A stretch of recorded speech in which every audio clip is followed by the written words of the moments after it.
Hello and welcome to the Gooner Ramble podcast. I'm your host Giles, coming to you. Just got back from a really demoralising 2-1 home defeat to Watford in the FA Cup. First home loss in 19 games or some rubbish like that. We haven't lost to Watford in the quarterfinals since they last played us in the quarterfinals in 1986 or something like that. Third game we've lost at home on the bounce in 3 different competitions, first time since 2002, and it's all stale and it's all unbearable, and it was awful today. The atmosphere today was awful. After the game was awful. Don't know what you guys thought about it, but today I've got on the podcast with me is a regular Clive. How you doing? All right? Yeah, I'm doing fine. How are you? Not too good, mate. Not too good. I'll be honest with you. I've also got Marky. Mark, how you doing, Mark? You right? Yeah, I'm all right, Giles. I'm mainlining Ket to get me through. And special guest, we've got Alan Alger. How are you doing, sir? Yeah, good, thank you. Thanks for coming on. All things considered. Yeah, you all sound better than me. Anyway, right, so where should we start? Right, so team lineup, when I saw it, I was a bit, umming and ahhing, but I wasn't that displeased about it. I thought it was a team that was capable enough of going out to win today, but as the game developed, the first half was pretty weak. We didn't have a shot on target. Watford sat in a low block, as lots of teams do to us nowadays at home. They sit in a low block. They counter at pace when they can. Towards the end of the first half, Quique Sanchez-Flores started to change it up. We went from a 4-5-1 to a 4-4-2, and it seemed to have confused our defence. Second half got even worse. Let me start with you, Mark.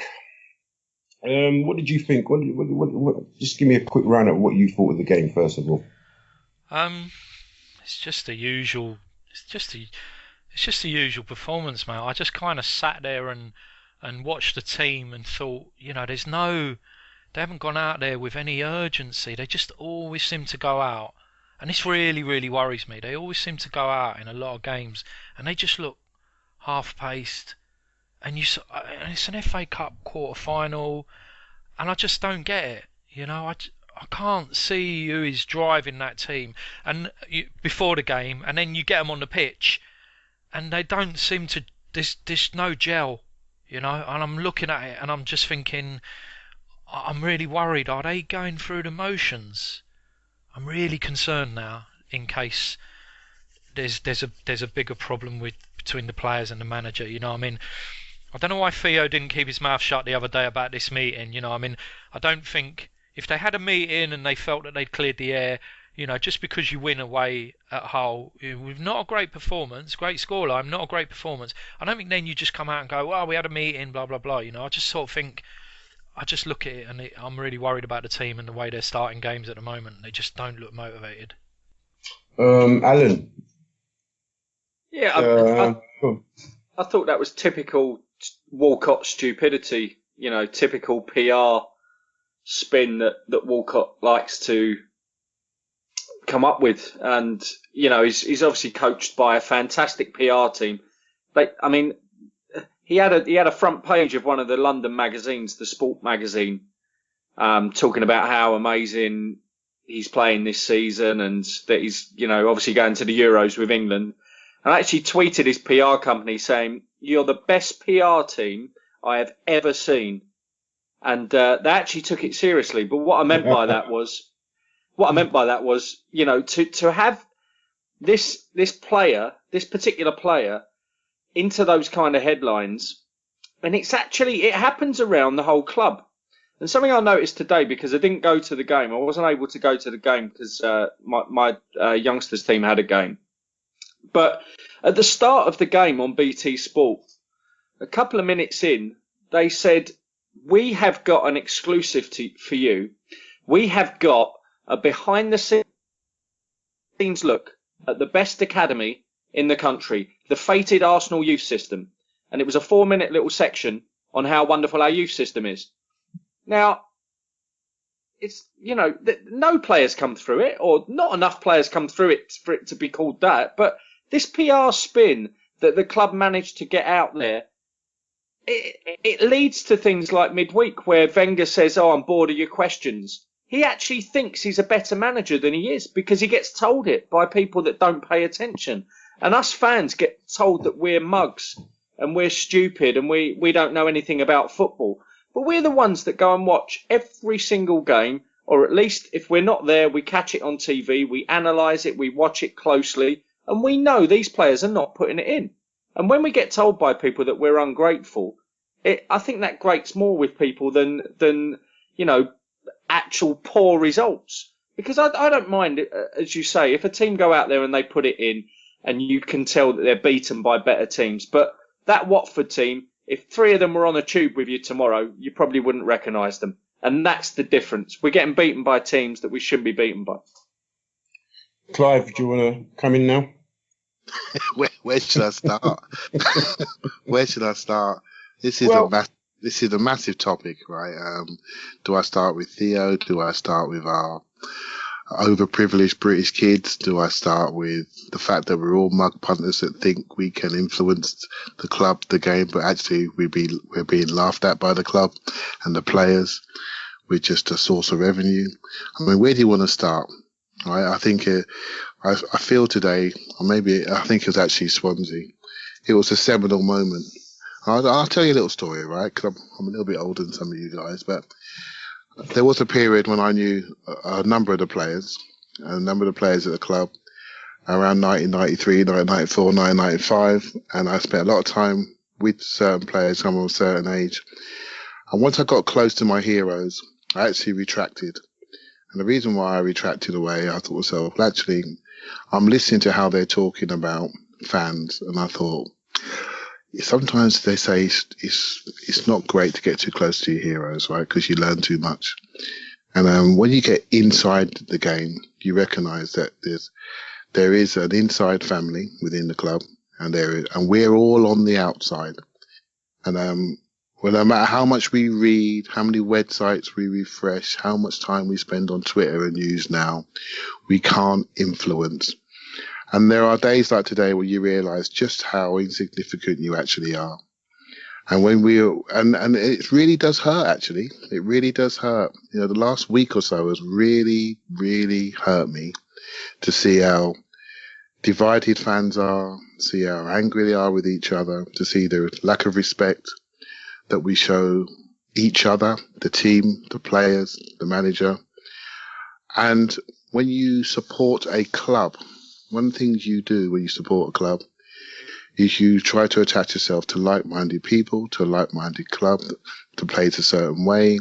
Maybe it's a club full of diversity. Whatever your reasons are, they're deeply personal to you. And I feel a lot of that's been shattered this week. It's been shattered because a group of 25-year-olds can't impose to play football, and can't impose to play football at a level that we deem, important, respectable and important. And I think it's really disappointing. Football's a big part of my life, and I've never been so gutted about the reaction to defeats. And I think maybe we're more informed and there's more mediums, there's more information, there's more opportunity to read about how other people feel about certain defeats or certain things that they're doing. You can't go to the toilet without putting it on Facebook. Life has changed, right? So at the moment, I feel pretty despondent about where Arsenal are, and I'm not sure if it's real or I'm not sure it's just a product of our times. Some people will say we should be grateful that we're one of the biggest clubs. We're still a big club. We shouldn't ask for more than we can. Than we should. We've got the likes of Man United, Man City, Chelsea that are far bigger than us. We should be privileged that Wenger's taken us to this point and continues to get us into the top 4 and into the latter stages of cup competitions. And this team will do it. This team will get better. We're 2 years into a new project, and we've just got to be patient. I'm going to come to you first, Clive, and then I'll go around the houses. But what do you say to that? What do I say to that? Well, look, I'm going to repeat myself a little bit, right? And Alan touched on a great point about Theo Walcott. Where does Theo Walcott get off talking about secret meetings after beating a distracted Hull City away from home? I mean, where does he think that we are stupid enough to realize now that he is a PR genius? He's already looking at Alan Shearer's spot in it, Match of Day Studio. We all know that that's what he's looking at, and he's not producing, but he doesn't have to produce. He plays Champions League every year, and he's probably got his suit measured for the European Championships. He's thinking, what's the problem here? I'm doing fine, right? I'm doing fine. I'm playing once every 7 days, easy. I'm playing in a beautiful club in North London. I play on a beautiful surface. I train in the lovely Hertfordshire countryside. I've got a beautiful missus. I've got my son. Life is great. I'm on 130 grand a week, and England suit measured. Here we go. And then we see today fans fighting amongst themselves about his performance. And it's all about the environment at Arsenal. I don't want to repeat myself, but it really is. It's about the environment. Any one of us going to work tomorrow, we will do what we are allowed to do. If the boss is on the drink, we won't turn up. If the boss gets in at 7:30, we might get in at 7:15. We're a product of our environment. You do what you're allowed to do. At Arsenal, it's okay not to win. Until we solve that, until we be as big as we are, this is going to continue, right? So it's about the environment. And then you ask yourself, who has made this environment? And then we get to the meat of the discussion. And that's where I bring in Mark. We've been on the pod recently, Mark, and you've made a very impassioned. You made some very impassioned points about how the FA Cup, a third FA Cup win, will not paint over the cracks of what seems to be a poor season. We don't have the FA Cup now to paint over those cracks. The remit seems to be, as it always has seemed to be, to get into the top four, and anything else is a bonus. Do you think that's still the case if at the end of this season for Arsene Wenger? Well, as long as we finish in the top four, you mean? Yeah. Well, look, you got to look at there are two sides to Arsenal Football Club. One is the playing side that involves the manager, and then the other side is the ownership side. And we've all seen, in the last few days, the article that Kroenke gave, and you can see that for Kroenke, it's not about sporting achievement. This is purely a business for him. Now, don't get me wrong, I despise Chelsea Football Club and everything about them, but you know that Roman Abramovich bought that club for one reason. I mean, I know there are a few unsavoury bolt-ons that you can stick on around money laundering, allegedly, but at the end of the day, Roman Abramovich fancied a football club because he wanted to own a football club that went and won loads of trophies. And he took, a club really no bigger than West Ham, and he's turned them, into one of the top clubs in Europe, as much as it pains me to say. And that's where the problem lies, is that our owner isn't really bothered about that. Our owner is only really bothered about what financial success the club can make of itself, and then what he can actually do with that financial success. At the moment, that is about stockpiling cash reserves to have the club on his portfolio, which enables him to talk to other financial companies about loan rates and credit ratings and shit like that, because his main interest is in the US. So to one extent, from that point of view, we're fucked. But moving back to what Clive was saying, I like both of the things that Clive said. The story about knowing some players. I mean, I don't think I've ever known players as closely as Clive obviously did, but it's true. We forget that these guys are professional footballers. They've been playing football since they were kids. They earn money that's beyond the dreams of most of us. At the end of the day, we are fans, and we're probably it's lovely. They all run over to the corner and salute us when they score goals, and at the end of a game, if we've won, they'll come over and give you a shirt. And that's fairly easy stuff.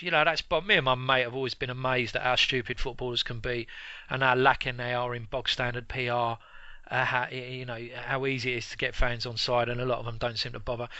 And what Clive then said about Theo is spot on. What's the guy got to worry about? Why has he got to make too much effort? Miles Palmer, who everyone has been slagging for years, called it the Colney Crash. 5, 6, 7 years ago, he said it was the Colney Crash. It was people went there. The players love playing for Arsene Wenger because they're not under any pressure. They're under no real pressure to perform. Wenger just says, "Oh, go out and play your game, lads. I've bought you all because you're all brilliant, and I've made you a team because you're a brilliant team. And now just go out and destroy the opposition, pass them to death, pass the ball into the back of the net." And he's continued on that path, and the game has just passed him by. It's just passed him by, and he's just not up to it anymore. He's just not up to it, and we're just watching. It seems like we're watching the demise of Arsene Wenger as a manager, and it's just so. To me, I'm still in the camp that wants rid of him, but has respect for the man for what he did for this club, because he has made the club a better club. But he's lost his way. He's been overtaken, and it's like watching Brian Clough marching onto the pitch and clipping people around the ear with a red nose because he's half cut. It's so fucking sad. Alan, taking a piece of what Mark said about Kroenke and his ownership. Kroenke said recently, I think last week in the MIT conference, said if you want to win championships, then you would never get involved with an English club. What does that say about him, about the club, about where this club is going? Clive recently said, is it the bottom line or the finishing line? What do you think that says about the whole ethos of the club? Well, it says what we've all suspected all along. Most intelligent observers of what's going on at the club do realise that it seems to be a business first, and that Arsene isn't put under any kind of pressure as long as he delivers those. Well, they're not unseen deliverables, but he probably has a set of objectives that are so far removed from what we want as fans that it doesn't actually become any kind of reality, because they put it in, dress it in all this spin. And I think we've actually been very, very fortunate to have won the FA Cup the last 2 seasons. I'm not saying that it was a great achievement both times, but when we won it the first time, we played Wigan and Hull. We played a side that were being relegated from the Premier League, a poor team that took us all the way to penalties, and then we played a Hull side that were poor, and they drew with us over 90 minutes. And then we managed to pull it out the bag in extra time. And then everyone said at the end of that, and I can't believe it, but you check back, because there are articles online that said this at the very time, that means that Arsenal can now go on to challenge for the league. So essentially, at a neutral venue, drawing against 2 effectively championship teams suddenly meant that we were ready to challenge for the league. The club got it out there. The newspapers that are friendly with the club got it out there, and very lazy pundits got it out there, that now meant Arsenal could challenge for the league. Drawing against 2 championship teams at Wembley meant we were now ready for the league. And then what happened was almost a mirror image, because the second season we played against a Reading team that should have beaten us. They were so poor in the championship last season, you will not believe. They've been pretty poor this season as well, barring that cup run. We drew against them in 90 minutes. And then we beat one of the poorest Premier League teams you'll ever see, under one of the worst Premier League managers you'll ever see. And again, at the end of that, Kroenke, Gazidis, Wenger, and all the PR gurus at that club got out there that winning that FA Cup meant that we were now challengers for the league. And they lapped it up. And I cannot believe that everyone fell for it, because there's been absolutely no change whatsoever in our Premier League results over those 2 seasons. And in this 3rd season, they've actually got worse. But there's been money that's been we've seen money being invested in players. You know, the core group, there's been a spine added. Where each season we've seen world-class players like Ozil, Sanchez, and now Peter Cech. You know, the results against the bigger teams have generally gotten better. I don't think they have. Where? I really don't think they have. The stats say they haven't. I mean, everyone points to that City game last year, but that was City were in such a poor run last season. That was a fantastic performance. Don't get me wrong. I was up there at the Etihad, and it was one of the best away games I've ever been to.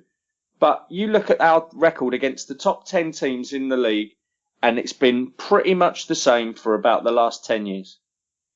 Some people say over the last 2 years that there's been that we're building towards becoming a team capable of. We've played away. We've played 8 games away at sides in the top 11. We've won 1 game, albeit against the leaders, 5-2. I still don't know how we won 5-2 against Leicester, because that game, if you watch it again, there's certain situations in that game where they can take the lead, and it probably would have turned out different. It's just everything clicked for us that day. But outside of that, yeah, as I say, we played 8 games against the top 12, and we've only won 1. Clive, do you want to come in? So hold on, mate. I'll just getting the rope out. So yeah, there's some great points, right? So Mark was talking about Wenger being left behind. I think what's changed around him is football and social media and the reaction to wins, reaction to new players, good players, the reaction to defeats. I think as a 67-year-old man, that has shocked him. That's truly shocked him.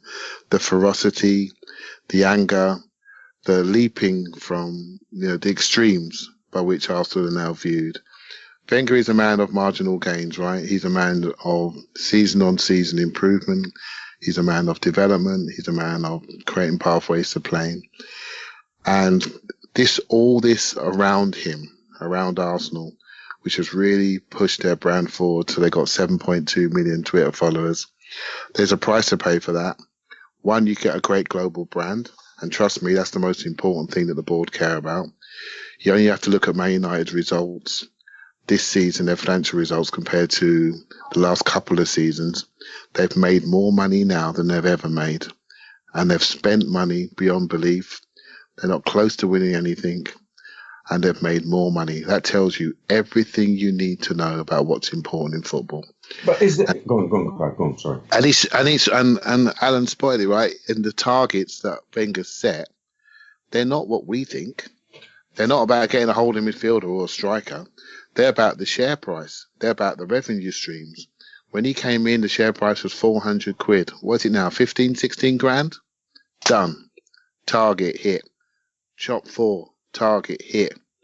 Right? Revenues. More partners. Target hit. What's our social media profile? Target hit. Where are we going to go on tour? Target hit.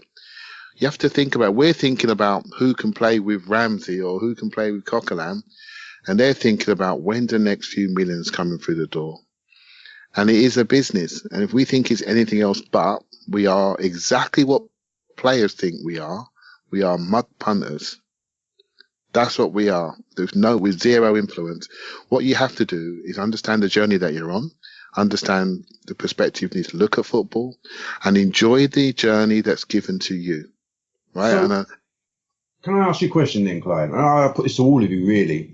If that is the case, what the heck is Arsene Wenger doing in this job? He's compromising. He's compromising.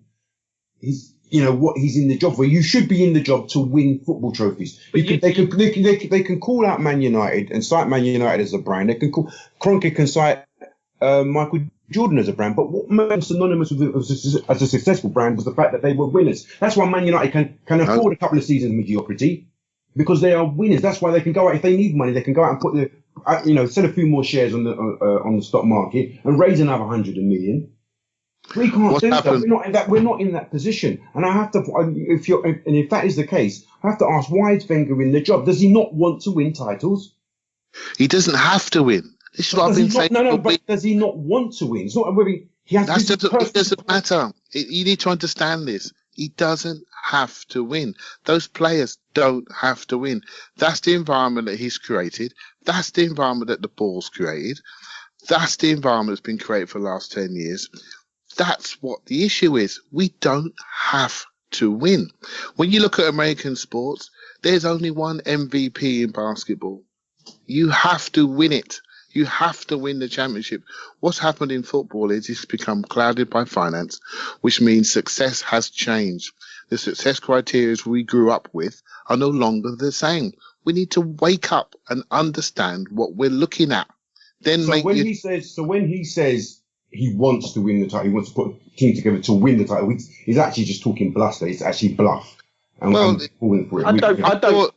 I don't doubt that he wants to win. He obviously wants to win the league, but I think Clive makes the point, and you have to understand it. You have to really look between the lines of this point.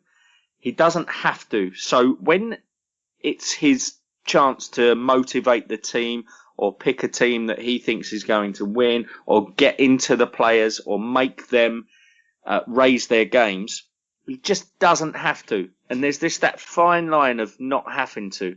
So he gets annoyed when we lose, and obviously he does want to win the title with us.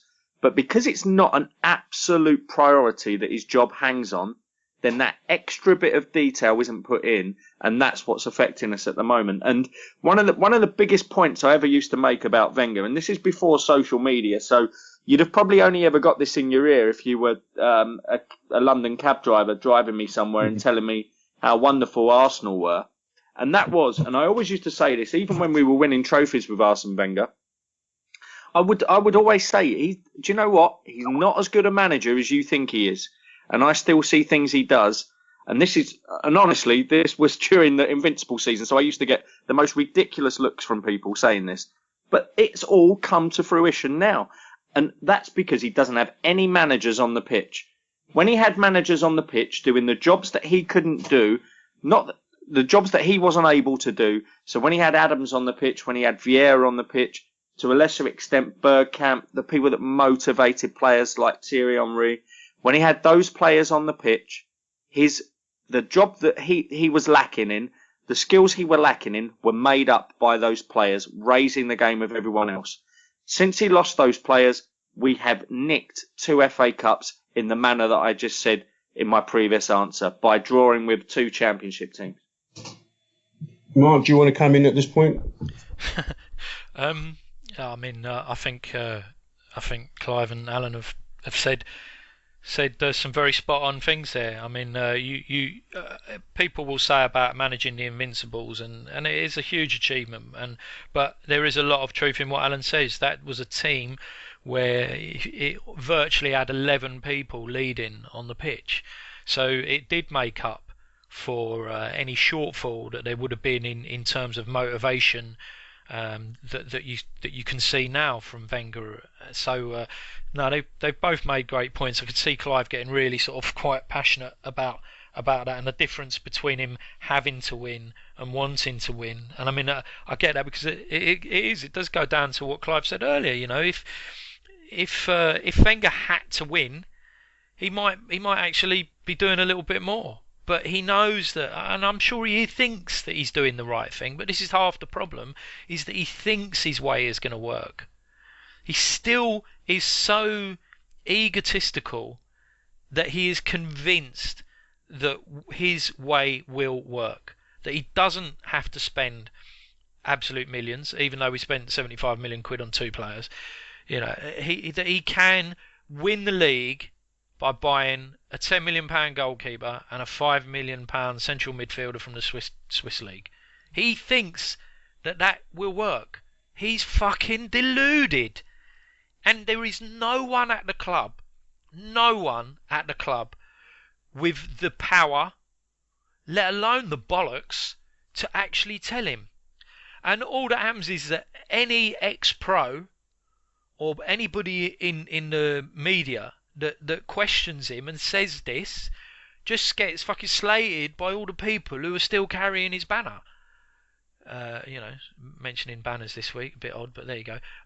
So it's ridiculous. The man is so done that he was done so long ago that I'm fucking past getting too bothered about it now. That's why I watch these games and it's like Groundhog Day. It's clusterfuck central. It's just I sit and I watch it all unfold and think, fucking hell, I have seen this film so many times. Why do I keep coming back to watch it and expecting it to be a different fucking ending?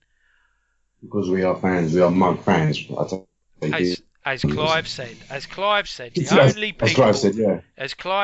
only people with real emotional investment in the club at any level is the fans.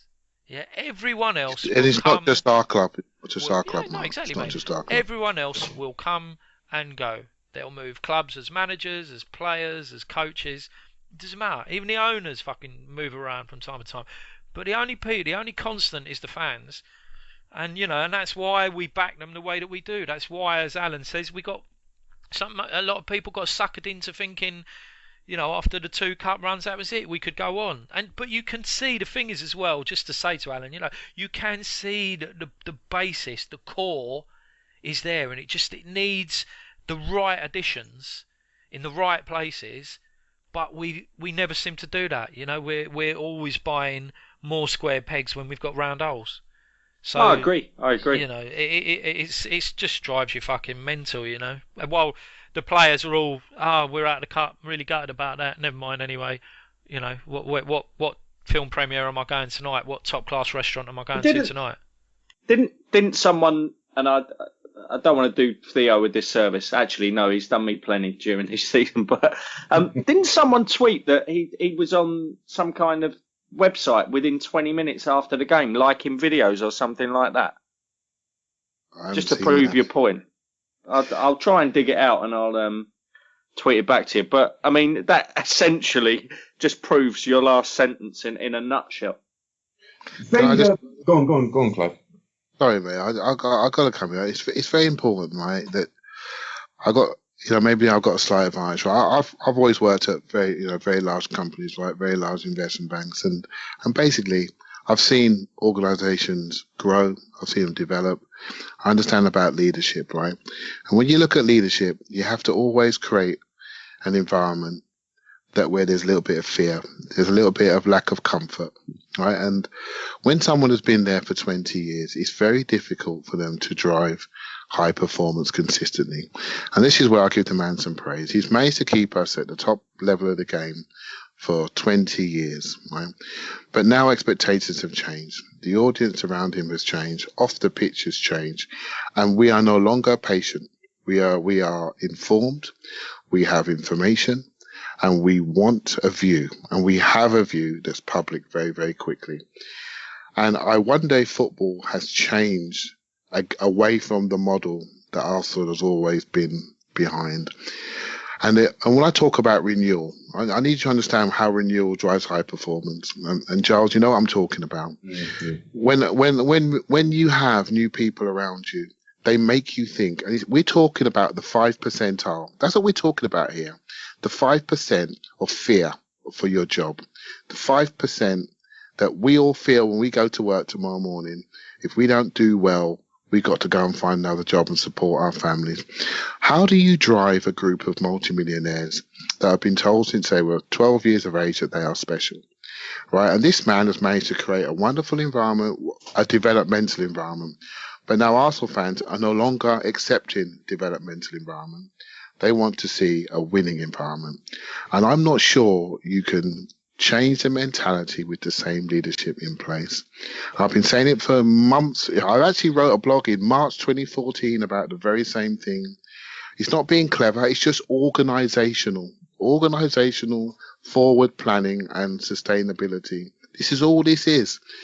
And I'm telling you, I'm really concerned that tonight we're talking about someone who's maybe stayed on too long. And that'd be such a crying shame that he's allowed this to happen. An intelligent man that he is. He hasn't layered himself correctly. He hasn't brought in new people. He hasn't renewed the people environment to create a different accountability structure within the club, to create proper accountability with the players. He hasn't done it. He has just allowed himself to experiment with what he wants to do at the cost of what our ambitions are. As soon as you create that expectation gap between the fans and the club and the players, you are done. And that's what we've seen the last few weeks.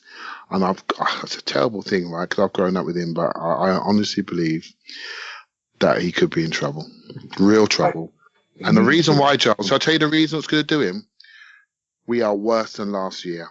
And in a club that believes in marginal gains and sustainability, that is the crying shame. That is the one thing that's going to do him. If we finish with less points than last year in this model, that could actually take him down. Before I touch on that point, Clive, let's rewind to 2002. We just won the league championship. Tony Adams is all but retired. He's having to bring in a few more players, a few more leaders to take us on another level. The 2002-3 season, we nearly go to season unbeaten. He makes the bold comment, we fall off the rails. He brings in Jens Lehmann to add to that group. You talk about millionaire footballers that have been told that they're great. You talk about wanting to win the 5 percentile and the desire.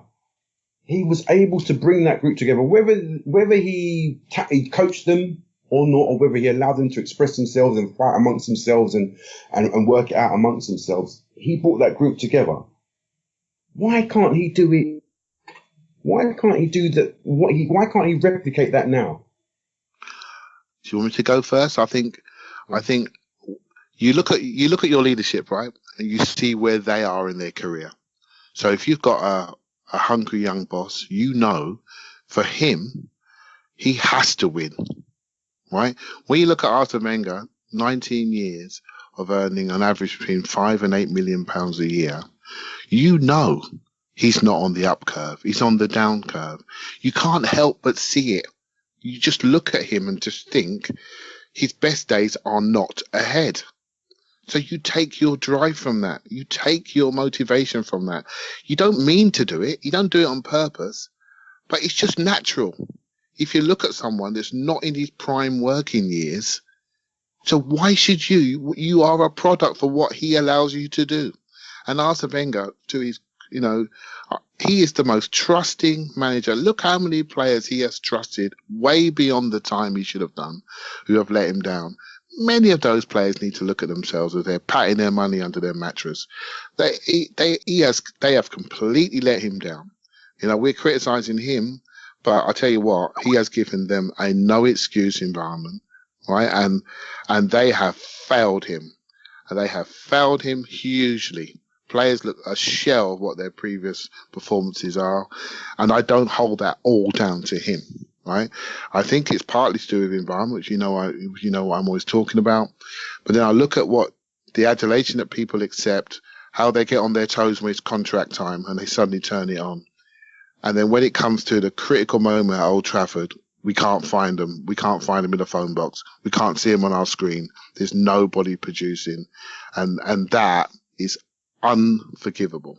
Are they good enough though, Clive? Because that whole game, Theo Walcott's fourth goal in the fourth goal in that game for us, that was a run of 33 games that we'd had without scoring more than 3 goals in a game. The last one was against Leicester. That was the third longest period we'd ever had under Arsene Wenger without scoring at least 4 goals in a game.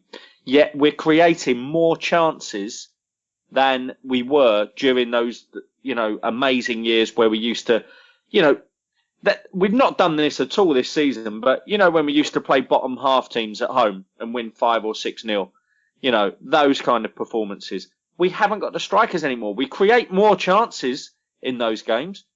So I think you have to look at Wenger because he's saying they are good players, but Giroud, Walcott, Welbeck today, poor chance missed. They're not good enough. They're just not that top class. And until you change that, then, and it's up to the manager to change it. He's got the money to change it. He won't change it. You have to look at him. Then they are not good enough. Those players are not good enough. Yeah, I did see something today, Alan, that Arsenal in the last 8 games have had 147 shots and scored 6 goals. That's around 25 shots for every goal we have scored. Yeah, completely unacceptable. Now, that, I just don't know what to say, right? I don't know what to say. It is obvious that it's just not quite good enough, right? So, and I ask myself, why is that happening?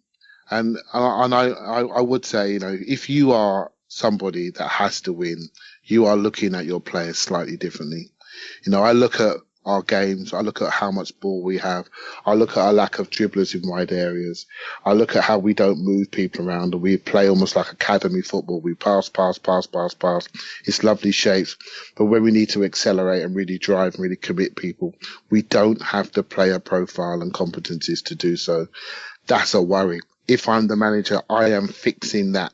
We are Arsenal Football Club. We have a wide pitch. We have beautiful grass. I am making sure I have 4 one-on-one dribblers in my squad so I can move people around. This is simply how you look at football. Again, you can get a little bit one-eyed into your role, into your development, think a bit holistically. He spoke about Chris Willett today. I found that incredibly interesting. A great young player on his way. Why pick today to speak about him? I thought that was really interesting. He's a talent. He's exactly the sort of player we need in the future that moves people off the spot one-on-one. But you know what? We need 3 more ahead of him. And Clive, can I just say though, you're talking about we need four killers on the wing. But as Alan said, we create hell of a lot of chances. So is that really the problem? Shouldn't we get a killer up front? Wouldn't that solve the problem? I don't know. I'm just wondering. If we're not creating chances, then I'll be like, yeah, we probably do need more wingers, more killers. Well, how did you feel? How did you feel today when you watched that game? We had a few chances, but how did you feel? Did you feel that they were forced to change how they play because of our danger, because of our dynamism, because of our pace, because of our trickery, because of our physicality? Did you feel that? I didn't feel that, but Clive, I tell you what I felt. There wasn't enough zip in our midfield. The ball wasn't zipping around quick enough. So it's not just about the wingers. Even though we're playing inverted wingers, we always play inverted wingers. It just wasn't about the wingers. It was about how the ball's being moved through the park.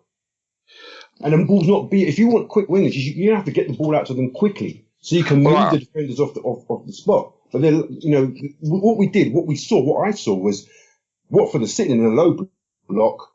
They're spreading the defence, and we can't move through them. We're trying to move around them, and they're happy for that to happen.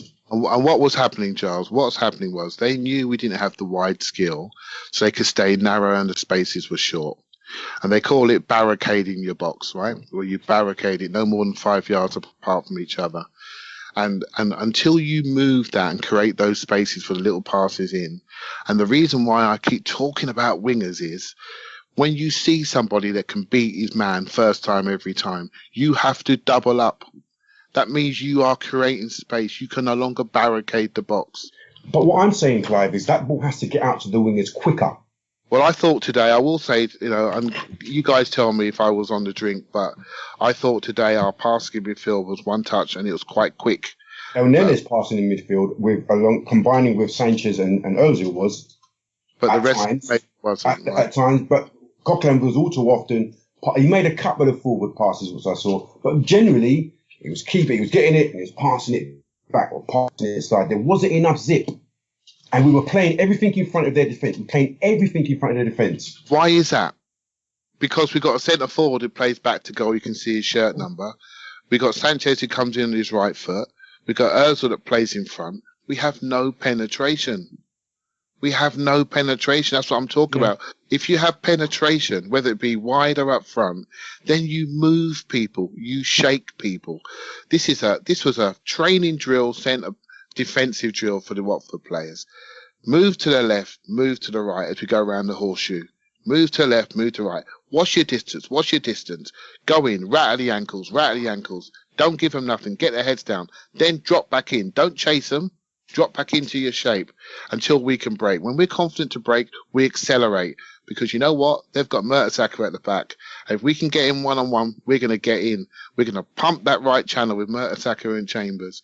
It's an obvious game plan. And as closer that Deeney got to Igalo, as soon as he got connection time, then we were in trouble. When we had Deeney 20 yards away from Igalo, it was nothing. It was 2-on-1, and we just went back in again. As soon as we allowed them to feel confident and they got connected, they changed the shape and they became more offensive. They just grew into the game. Yeah. They just grew into the game and closed their distances. Once they can do that, they become a collective threat. Then we're in trouble.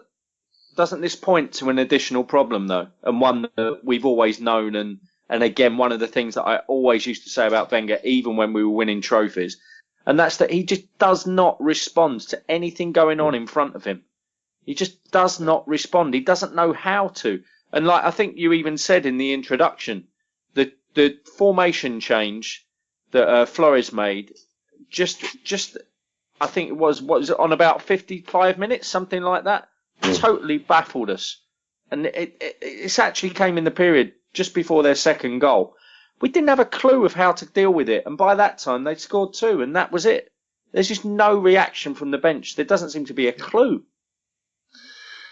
Yep, I have to agree with that, right? If you look at our history, another good indicator of what you just said there, Alan, is sometimes when we get sendings off or something happens, a big event happens on the pitch, and it takes us too long to react. We get an injury. It takes us too long to react. We send on a player that's not quite warmed up. He gets injured. This happened a couple of times this year. And then I look at that, and it looks sort of amateurish, that we don't discuss scenarios. We don't discuss events that could happen and what we would do on this minute and that minute and how we react to it. And one thing I do think that we can control as an elite sporting organisation is how you prepare and how you prepare for certain moments. You can't always work the run of the ball. You can't always stop the ball hitting the crossbar, but you can prepare. And I think maybe sometimes we look a little bit unprepared for the unforeseen moment. And I think other teams have got a way of reacting to adversity during the game, how to manage key moments during the game better than we do. Well, it's 12 years ago now, but I don't know if you remember the not the semi-final where Giggs scored, but the semi-final at Villa Park where Scholes scored very early on, 2004. Yeah. We actually ended with Kanu, Henry, Bergkamp, and Reyes, 4 strikers on the pitch, because that seemed to be the default position for Arsene Wenger to chase games in cup games. And he doesn't even seem to have learned from that. Yeah. Mark, you're sitting here silently. Moving on to the game itself, certain parts of the aspects of the game itself. We've talked about how we lack dynamism. We seem to not be able to react or actually not seem to have a workable game plan against the smaller teams. We seem to be able to react to some of the bigger teams, but Swansea did it to us. We've seen Watford do it to us. Do you think that Wenger dismisses some of these so-called lesser teams and thinks that he believes in the hubris and the fact that his football will work, so therefore we don't have to change anything, and they'll make it work? Well, I think a lot of that is that he buys players and then he has total faith in those players. I mean, what worries me more is because I've given up expecting Arsene Wenger to be a manager that's going to make changes during a game, either tactically or substitutions, unless it's a bit of a desperate throw of the dice that sometimes works. So I kind of look for the players, and I think again, this is where we've got one of the biggest problems: is that where's the hunger and the desire in our players? I mean, if you watch their first goal today. You got the guy from Chelsea taking a long throw in, and they even get a warning. They know he's going long. Yeah. He even gives them a warning because he goes to take it, comes back, tells his forward back a bit more, and then he takes the throw. When he goes to take the throw, the marking is spot on. You got Chambers in front of the player, and you got Mertesacker behind him. For some reason, then Chambers, I'm not behind him, hanging him out, but he kind of ends up then behind the player. And what gets me is you watch Mertesacker. I mean, I'm only about 5'11", mate. But when I played centre half, I won fucking headers against geezers that were a lot bigger than me. You know, and a lot of that was down to I had a good ability to get up in the air, good spring, good timing, and I could win headers all day long. Mertesacker is about 8'10", and he can't fucking get his arse off the ground. You just watch his challenge for that header. I know people go, oh, yeah, look at how he challenged for the header the other night. Maybe he was worried about his head. Fuck off. Fucking win the ball. Yeah? When the ball gets flicked... When the ball gets flicked on, you've got Gabriel up against Igalo, and you're like, I'm thinking, if I wanted maybe one of our defenders to be there, it'd probably be Gabriel. But I'm thinking the Gabriel of a fucking year ago, or of 6 months ago, because I'd have thought he would be on him, and he would in no way give him a fucking chance to turn. But that was too easy. It's too easy. You know, Gibbs is standing fucking watching, 2 yards away, and the guy just turns and shoots. The second goal is fucking piss poor. You know, the second goal is even worse. Yeah, the second goal, you know, El Nenny's jogging across the box. Coquelin and Gibbs follow the same man in to leave the huge space on the edge of the box for that geezer to absolutely put his laces through it. I mean, fucking hell. Ospina, I think if Ospina could have got near it, he'd have probably took his hands out of the way anyway, because it would only have taken his fucking hands into the back of the net with it. But I just look at the players and I just think, you don't really look like a group of players that actually fucking wants to put their bodies on the line. How many times this year have we seen people taking shots and our defenders are half on the turn, showing their backs? Did you watch the West Ham game? Because West Ham were flying in all over the box. You know, they're a young team, new manager, but they were diving in all over the place to stop Man United. I mean, obviously United equalised in the end, but the defending there and the desire to keep the lead and the desire to actually play for the team was there, and it's not evident with our players at all. It's just too comfortable. The defending was absolutely abhorrent for both goals. The first goal, as you were saying, Mark, the setup was correct, but I don't know how Chambers ends up in between Mertesacker and Deeney, and it probably makes Mertesacker's job a lot harder to actually jump over two players to get the ball. It was weak anyway, and then you know, for Gabriel to allow Igalo to turn and score, I don't know what he was doing. The second goal, the move actually breaks down with Özil, and then the ball runs away. He throws his hands up in the air. It eventually makes its way down to Deeney, who's got 2 or 3 defenders, but he's holding off 2 or 3 defenders.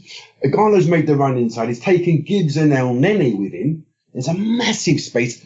Guerrero's run 50 yards untracked. He's run 50 yards and he's got the freedom of Islington to put the ball in the back of the net. The defending was monumentally amateurish. I don't know how you saw it, Clive, but that's how I saw it. The defending was monumentally amateurish. I think Mark touched it about what we did. We collapsed into our box too deep. So under stress, we've gone too deep, and Coquelin's deep. Everyone's deep. And when he took the shot, there was no one in this. There's no one in the TV screen, right? There's no one there. He just walked up to me under no pressure. It's all about contact, bang, goal.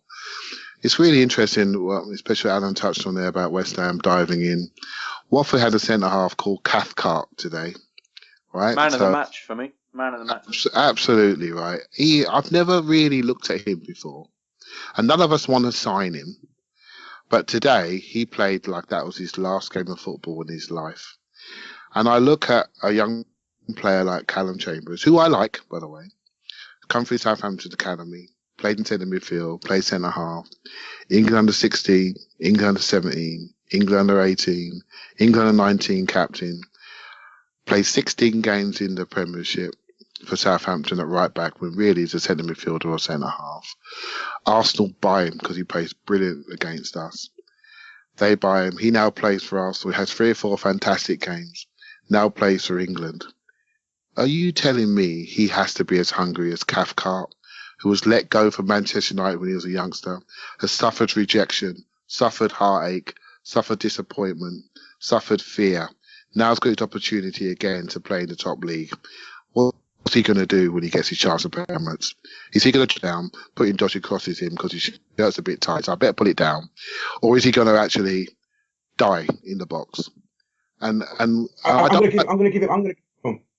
No, I don't like, when I hear people on Radio 5 and TalkSport talking about passion, I get the ump, because I look at the game as a technical game, but there is a place for desire, I call it, for wanting to win.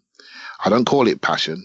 Players with passion can't, some of them can't play, and most of the time on their backside. I was one of those, right? So I'm not interested in that. I'm interested in people that can play, that want to win, that have to win. And when you have to win, you play like Cathcart did today. You don't play like Mertesacker played today. But Mertesacker's got the medals in the pocket, mate. He's got the medal in his pocket. He's had 106 caps for Germany. He's on good money playing for Arsenal, playing Champions League. Who wants it more, Cathcart or Mertesacker? And that's what we've got to fix. I was very disappointed with a defensive duo today. I thought both Deeney enjoyed the battle with Mertesacker, and Gargano certainly enjoyed the battle with Gabriel. And you would have thought that the two defenders that we had would have enjoyed that kind of battle. They were very poor in certain parts. I think Gargano had a couple of chances where Gabriel was supposed to be touch tight or was touch tight, but he allowed him to turn a few times. But can I say something quickly? If Wenger's really looking at this, a lot of teams have played Watford with 3 centre backs. The reason why they have is basically they just play straight balls, and we know we're not gonna change, right? 3 centre backs today. They weren't going to go around the sides. 3 centre back today. Danger over, killed. Tottenham did it. Right, they changed, went 3 centre backs against Watford. Just look at who you're playing and adjust. Simple. And that's the thing. What we're saying, he doesn't seem to do that for the lesser teams. Can I just make one point there? I kind of I agree and I disagree with Clive about the difference between passion and desire. And the only thing I'll say is that I remember when we won the FA Cup final in 98, 2-0 against Newcastle, and I remember Tony Adams saying after that in a way him and I think it was Keown alongside him or Bold, whichever one it was, they were a little bit disappointed that Newcastle hadn't pulled one back. Just to make it a bit more interesting and make the defending a bit more important, rather than the stroll that it turned out to be. Can you imagine any of our defenders having that much desire to want to defend, to want to actually show how good a fucking defender they are? If Tony Adams had been Mertesacker in that position today, I have no doubt in my mind that he would have won that header, and that flick on would never have come in the box.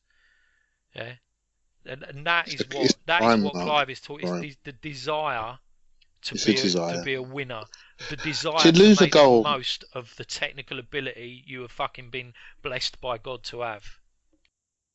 To lose a goal off first phase off a long throw, oh my goodness, that is the embarrassment of beyond embarrassment.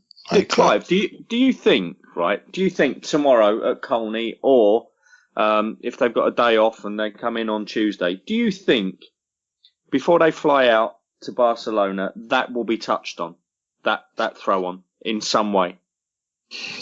You know what? And I'm not sure. And it's a disgrace if it's not. Well, and it's part of the whole problem. Surely he'll focus on the next game. Right, he's got no turnaround time. He can't debrief the game hugely. It's going to change the team, no doubt, a little bit, especially at the back four.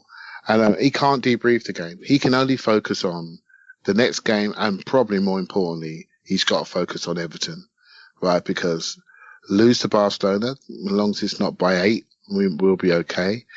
Lose to Everton, then there isn't a hole deep enough for you to dig in, right? Yeah. There's nowhere to go. There's nowhere to hide. And it's not about focusing on the manager. It's focusing about the malaise that the club is in. I saw a performance that was listless today. And I didn't really focus on any one individual or any. I just saw a listlessness. I saw a lack of conviction in finishing, and I saw something that I could just see coming. We could all see it coming, and that's the worrying thing.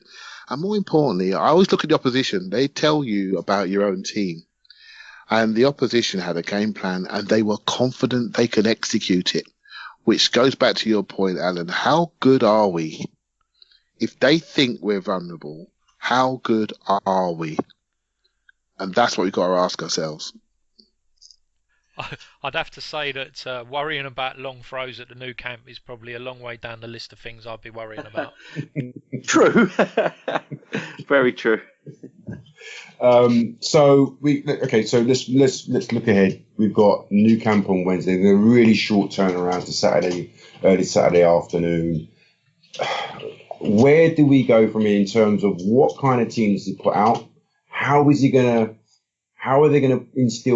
imbue confidence in them to go out to Barcelona and put in a performance and then turn it around and then come back not more than 72 hours later to play against an Everton team that we don't know what will happen with them. So, Alan, asking you, how do you see Wenger and Bold and Banfield and the guys, imbuing them with the confidence to go out there to Barcelona and really putting in a performance? I think he'll just do his usual thing, which is to tell them that they're a good team, probably to tell them they're better players than they are, and he'll put a team out that he thinks, and I really don't think he'll rest players. I really do think he'll go for it. And I think he'll put out a team that he'll I can imagine that we'll probably lose 2-0 and he'd come away from it thinking that we'd done okay.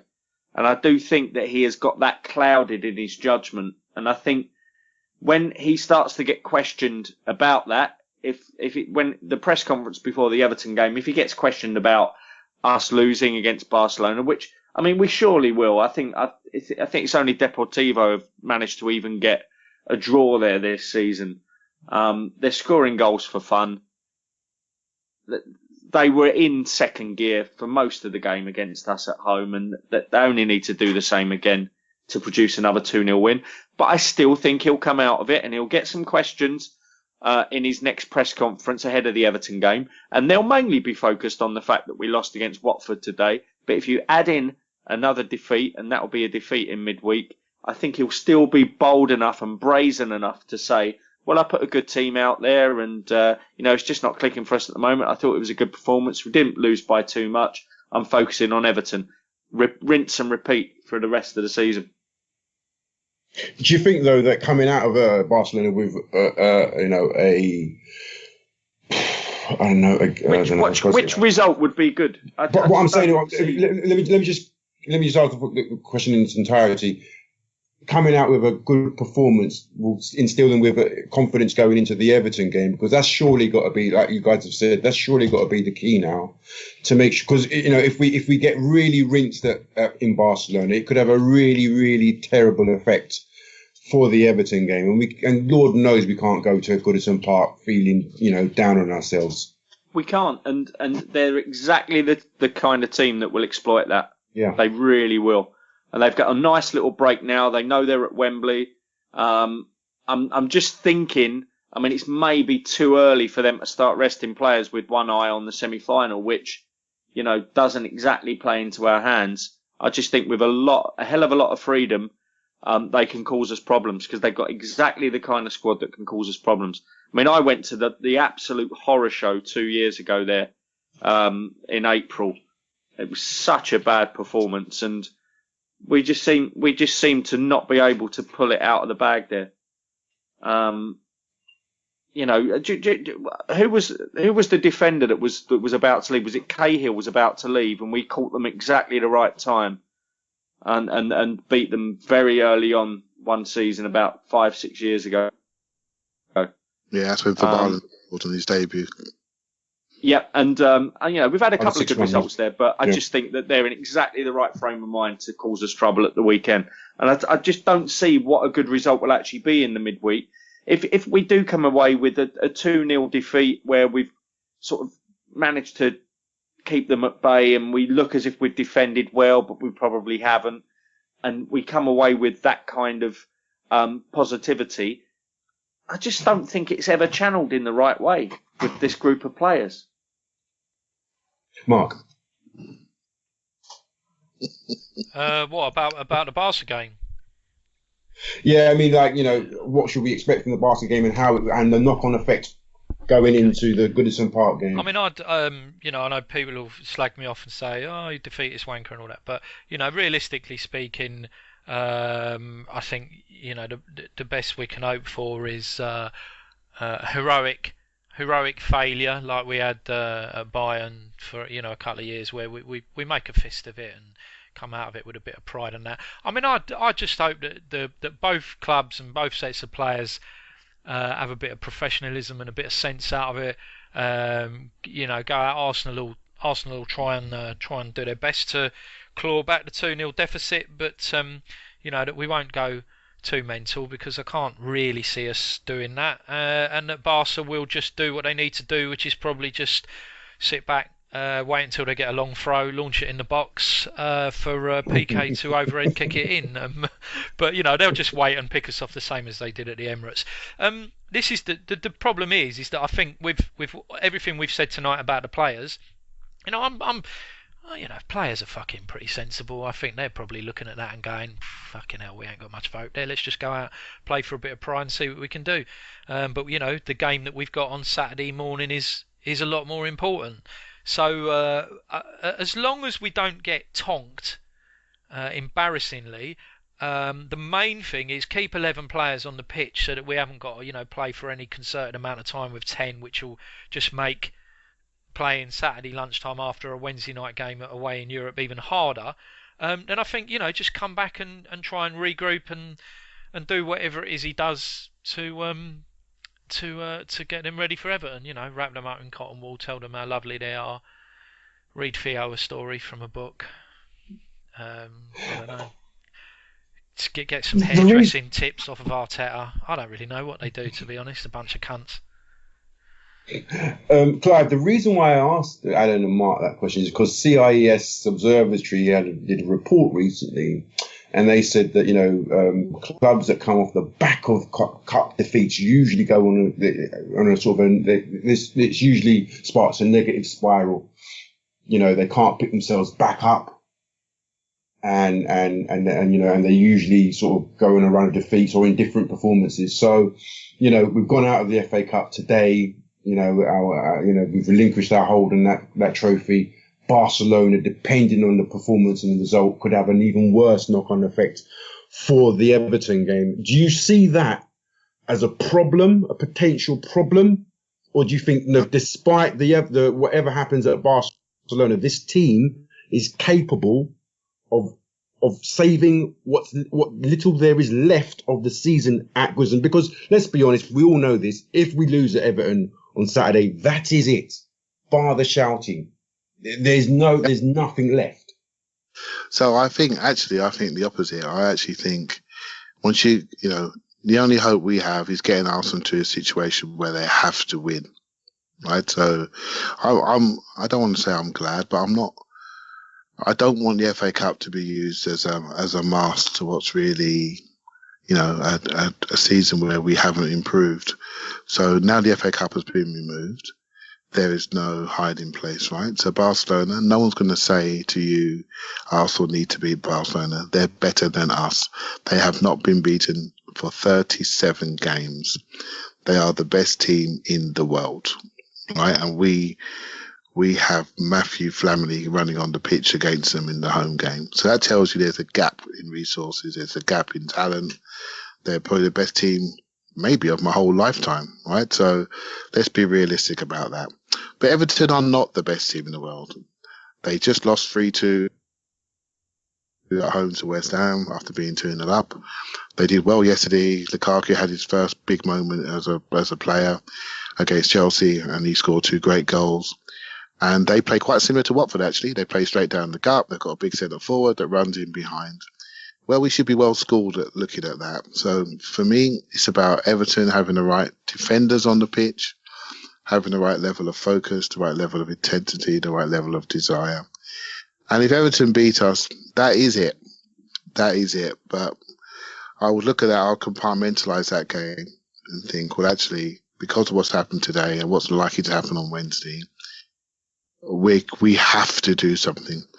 And the only thing I worry about is 3 games in 6 days. And it's a shame it's not on Sunday afternoon, so we've got a greater chance of recovery. And that could cost us. That means we're going to have to be efficient. And we haven't really shown efficiency all season. So, yeah, it's worrying. But I haven't given up hope. And I'm a mug punter, right? I'm a fan. I love the club. I love the club. I love the players. And I always think there's another day is going to be better the next day. And I'll tell you what, Mark, so will you come Saturday morning. You'll be there with me online thinking, yeah, you know what, we might just squeak it today. And that's how we are, right? And that's part of being a fan. So I'm still hopeful. All right, let's turn our attention to what's going on with the fans. We've seen the banner resurface last week, and the whole everything that's gone with it. Today after the game, or even during the game, there were little pockets of arguments going on. There was a guy that's, I don't know if you know him, he was the guy that had the spend little banner up a few years ago when we lost 3-1 at home to Aston Villa, first game of the season. He had a little altercation, the stewards come down. There was little pockets of arguments going on around the ground. At the end of the game, it was flat, wasn't it, Mark? It was pretty flat. There was a bit of booing, but there wasn't that much reaction. Coming out of the ground, you could really feel the apathy. You could really feel the resentment and the feeling of the fan base. It was in a crowd near the AFTV guys. A couple of guys ran through, started singing, au revoir, Arsene Wenger out. Some people tried to defuse it, and then all hell broke loose. It kicked off. You've probably seen a short Snapchat video online. It's gone viral. This is basically the fan base now. This is basically the fan base. The guy that actually tried to defuse it, that actually got caught up in it, is actually a Wenger out person himself. So we've got the AKBs, and then we've got 2 strands. We've got 2 strands of Wenger outs, haven't we, Mark? We were saying this before, weren't we, Mark? Yeah. You've got 2 strands of Wenger outs. You've got the absolute, the absolute extremists that call him, fraud, and the CUNTs and all that sort of stuff. And you've got the guys that are Wenger out, but wanting to go with dignity. And it seems as though if something's not done, those moderate Wenger out people will become the extremists. I'm quite worried about what's going on with the fan base at this moment in time. There's a lot of fighting in social media, but the feeling is becoming stronger and stronger and stronger. And I worry that, there will be an open civil war if things don't change higher up. Clive, can I come to you first and tell me what your thoughts are about the fans and the fan base and what's going on, and how can you give any kind of suggestion as to how we avoid what seems to be the inevitable situation with the fan base? I had a little chat with DT this morning online. I know you know him, Giles, and he's a smart guy, actually, a lot smarter than maybe he's come across, right? And I know him, I've met him, and we have a really respectful chat. And I don't agree with the banner, by the way. And the reason why I don't agree with it is it almost is like makes an assumption that that's how we all feel, right? And that I don't think you should make that assumption. If you choose to listen to his podcast, you can choose to listen to it. Right. Once you bring that banner into a public forum, you are now talking for people that you are making an assumption you're talking for everybody. Right. So I don't agree with that. Even though I'm not against change, if you see what I mean. Right. It's just how we approach it and how that divides the fans. And today, as a club, we look vulnerable as a club. We look divided off the pitch. We looked meek and listless on the pitch. Unless you have those common goals and those common approach and that common intensity, you're just not going to exceed. And when I look at the club, I never focus on one person. I look at the structure of the club. I look at the organisation. I look at the board. The board is old. It's faceless. We don't know anything about them. So we have one person to focus on, the manager. And he's the one that's put in front of us. And we can read, we can look, we can learn, we can study, we can look at plays, we can spend our money, and we feel as though we have a voice. And then we talk and we voice and we hold banners and we go online. And all I see is a divided club. And that just really, really, really saddens me, right? And what we're going to do to change it, we're going to just bring in another person that we can have an opinion on. Well, actually, I don't think people really understand what change really means to Arsenal. I don't think they really look at it. We have to find a way to completely change the structure of the club and how it's run, to completely change the model of the club, to completely change the success criteria of the club. This is way bigger than the manager going, way bigger. This is about having 2 or 3 people on the board that are driven, that are younger. This is about having a director of football, a structure that allows us to change coaches every 3 to 4 years maximum, because that's what players will listen to. This is way bigger than a 67-year-old guy who's done a fantastic job for the club coming to the end of his reign. Way bigger. And people need to understand what change is and recognise this is going to take years. This is going to take years. And during that time, we are looking at other clubs that are building themselves up on the funds that the Premiership TV deal is giving us. So we are not only under competition from other clubs like West Ham, who, by the way, and let me tell you something, thank your lucky stars, Spurs never went into that Olympic Stadium. If Spurs got that stadium for 15 million quid, we're in big trouble, because their history, their fan base, their revenue they could get would put us in the shade in 2-3 years' time. We are so lucky that West Ham have got it. We've got more time. And the Spurs got to go through what we went through up to a point in the last 10 years. Because we still got time to adjust our model. And because we are a huge global brand, we can do it very, very quickly. And once we start to win, things can change. I'm not going to hang myself just yet, right? Football changes quickly on 3 points. Sorry, you caught me on the hop there. Alan, do you want to come in? You know, you've seen Arsenal through loads of, through the years, and you've seen infighting. I assume you've seen infighting. You've seen how the club has sort of like gone through rocky waters. How do you see the fan base at this moment in time, and how do you see us getting back into an even keel in that respect? I mean, we've got a very strange fan base. There are a lot of people that attend at the Emirates that aren't fans of Arsenal. I absolutely know that for a fact. I mean, I work in an industry where I get to meet a lot of people that have got season tickets at Arsenal that do not support Arsenal. For instance, I know a guy who's a Manchester City fan. He works for an advertising agency. He lives in Islington, and he takes his 2 daughters, who are both under 10, to Arsenal whenever he can be bothered to go to the game. They've got 3 season tickets, and a lot of the time he doesn't use them. Sometimes he asks me if I want to take them if I can't get a ticket for the game for some reason or another. And other times he uses those 3 tickets. If it's an evening game, doesn't take his daughters, he'll take people he wants to entertain for his agency. He is not alone in that stadium, especially in club level. He's actually in the normal seating. So if you look at the fan base at the ground, someone like Stan Kroenke, and by the way, I've read most of that interview in between the little bits that we've done tonight. I mean, it is absolutely frightening.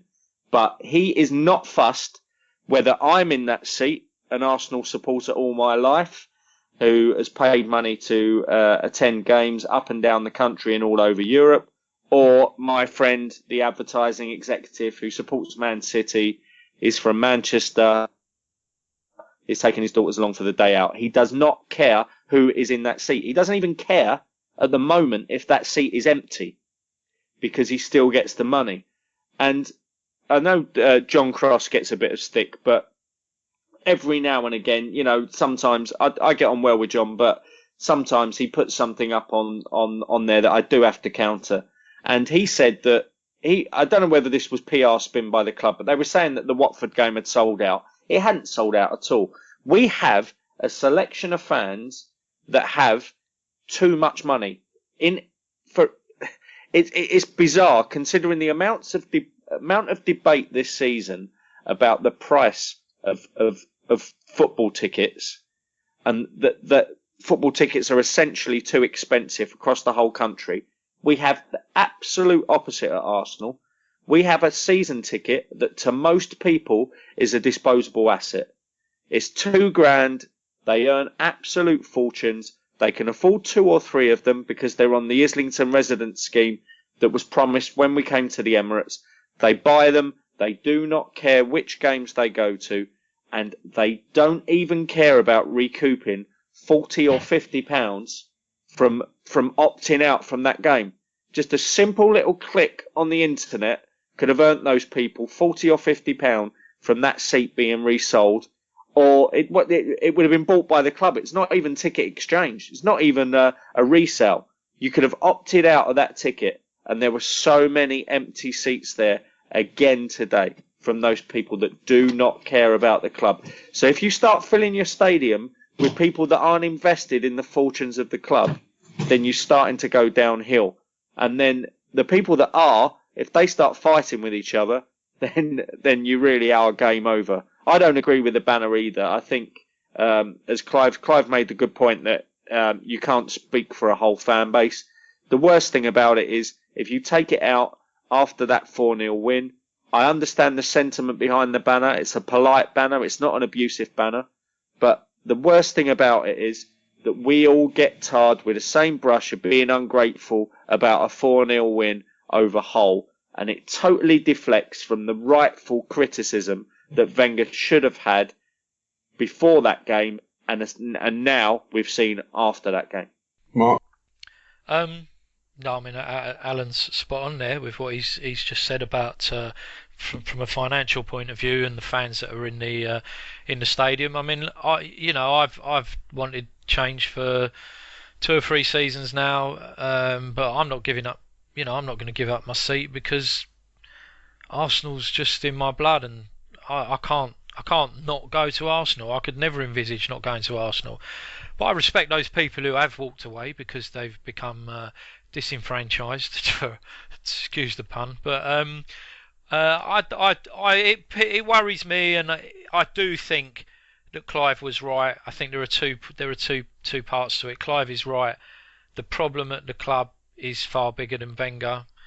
It's possibly far bigger than Kroenke, because even if Stan decided that he got out of the club the purpose that he bought it for, and decided to sell up, which I'm fairly certain that's why Usmanov is just sitting waiting, playing a waiting game, and he did sell up. There's still a lot of things that have got to change. You've got to change. You have a football club. You have to change so much. You have to change the manager, his coaching staff, a lot of the technical staff, medical staff, all those things change, and that's before you even start on the players, which nowadays, if you want top quality players, is going to cost you an awful lot of money.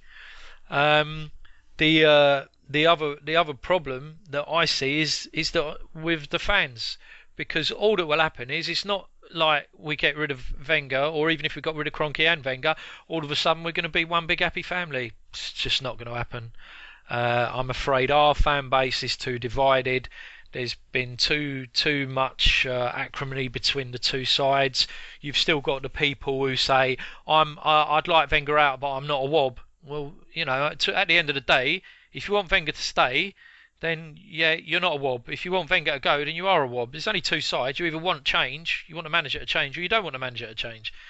If you don't want a manager to change because you've got faith in him having another year or whatever, then you've got faith in him, and God bless you, but you're just fucking deluded.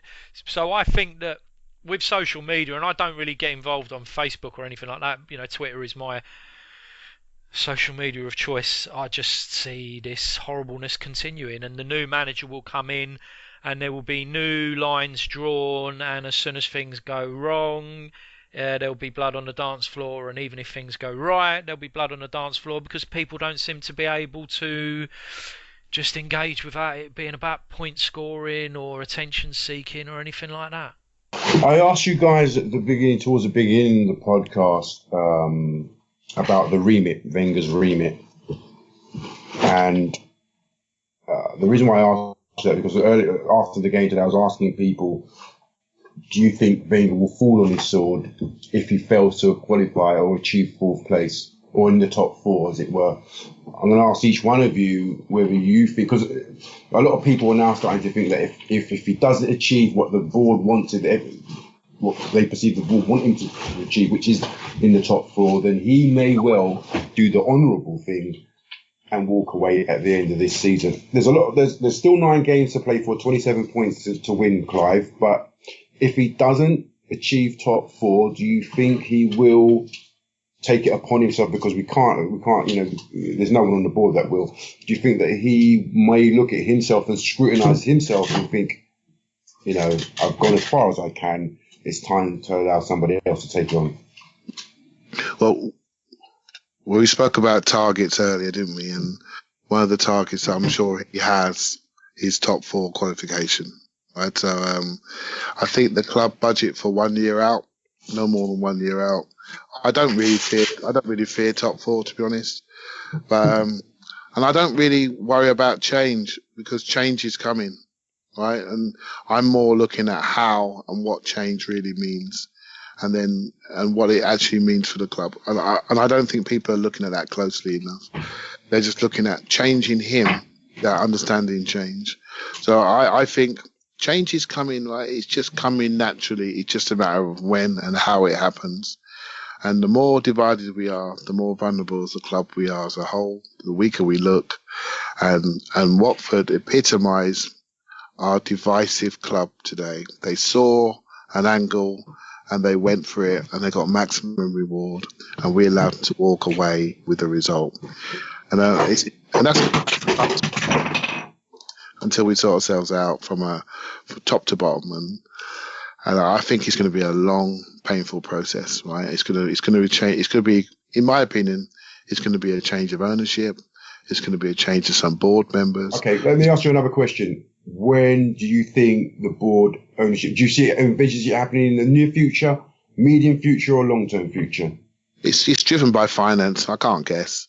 It's driven by finance, right? So basically, for change for Arsenal to really be the club we all want it to be, we have to get it right from the top of the club, right? The top down. And in any organisation, you've got to have common goals and a common drive. At the moment, our goal is all related to financial revenues and returns, and it's not related to winning on the pitch. It's related to being competitive at the top level, but we don't have to win. Simple. Mark, over to you. Do you think he would fall on his sword if he doesn't achieve the top 4 this year? No, I don't, mate. Clive has already given us an insight into what the players think of the fans. Arsene Wenger thinks even less of us. He doesn't care what we say. He knows, he's condescended to the fans for many years. We should be used to it by now.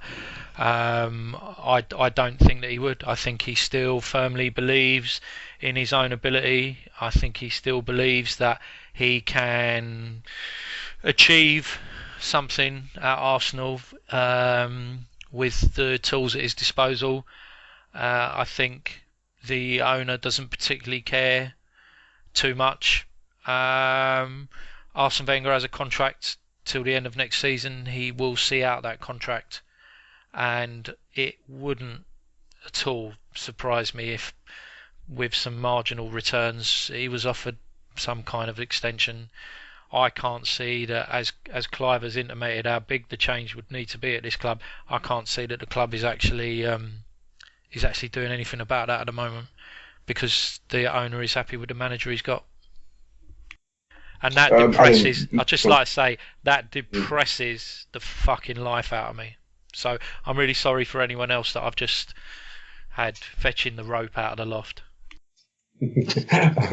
Alan, finally to you. Mark's touched on the possibility he wouldn't be surprised if there's a new contract under his nose. Some people have said that there is a new contract already supposed to be out in the waiting for Wenger. Do you think, regardless of where the club finishes this season and next season, do you think there is another contract? And would you be surprised if he does sign another deal? If we do not improve, despite whether we improve or not, should I say? I don't know. I think it's easy to make a judgment today, and that's obviously what you're asking us to do on this podcast, and that's why we do it. But think about this, okay? We lose against Barcelona. We lose against Everton this weekend. And as Clive has pointed out, if we do that, the season's over.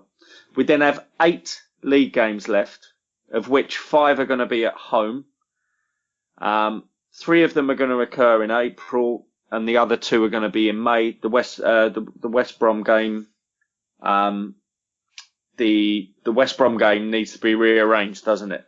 Yeah. So we're gonna have a game there. Well, we're essentially going to have 5 games at home where the league is going to be out of reach, and anybody that can be bothered to go to those games will have the chance to start making a noise.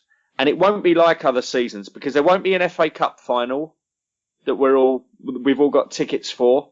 We're all waiting for tickets for, and we're all sort of going to enjoy that day in May. So that won't be there. There'll be the solid, harsh realisation across those 5 lots of 90 minutes that Tottenham are above us in the table and Leicester are above us in the table, and one of them's going to win the league. So I really don't see how he rides that out. And if there's any speculation about his contract anywhere, either from the club's PR spin or from the journalists asking him about whether or not he's going to be there next season, it cannot escape the attention of those fans that attend those games. And I think that it will start to snowball out of control. And I think you'll see an absolute uprising. And look, as I say, you've got 5 home games after that Everton game. And that is really where it will start to hit home. And I just don't think he can ride it out. Well, right. Well, even he is not that brazen. No, I don't think he can.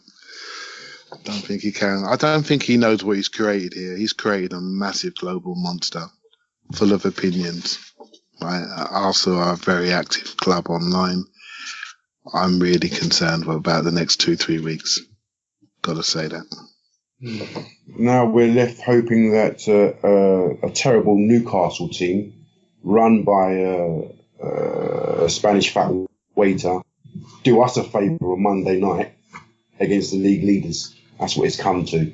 I don't know how we're going to get out of it. I don't know how we're going to get through it. I don't know what's going to happen in the summer. But I've always said I don't think we're going to win this league, and I am now saying that I would like him to see out his contract and let change happen. I want to thank all 3 of these guys tonight. Clive, once again, thank you. I know you've been hitting the wine. I hope, thank you. I've run out. Gonna go and find some more. Mark, I hope you haven't got the razor blades out. I think, I hope you're still with us. Thanks for coming on, mate. Yeah, it's always a pleasure, mate. And Alan, again, thank you for coming on at short notice. I wish I could have invited you on, in happier circumstances, but hopefully you won't be afraid to come on again. Yeah, cheers. Really enjoyed it, guys. Really enjoyed it. Good insight. And I want to thank you all. Sorry, people, we couldn't do the questions tonight. We had so much to go through, so much conversation to go through, so we can do the questions tonight. Please subscribe to us on all the channels, and please do try and write us a review for iTunes. We want to know what your feedback is, whether you enjoy it, whether you didn't, what we could improve upon. So yeah, check us out on all the platforms: YouTube, iTunes, SoundCloud, and the website goonerramble.com. I've been your host, Giles. Thank you and good night.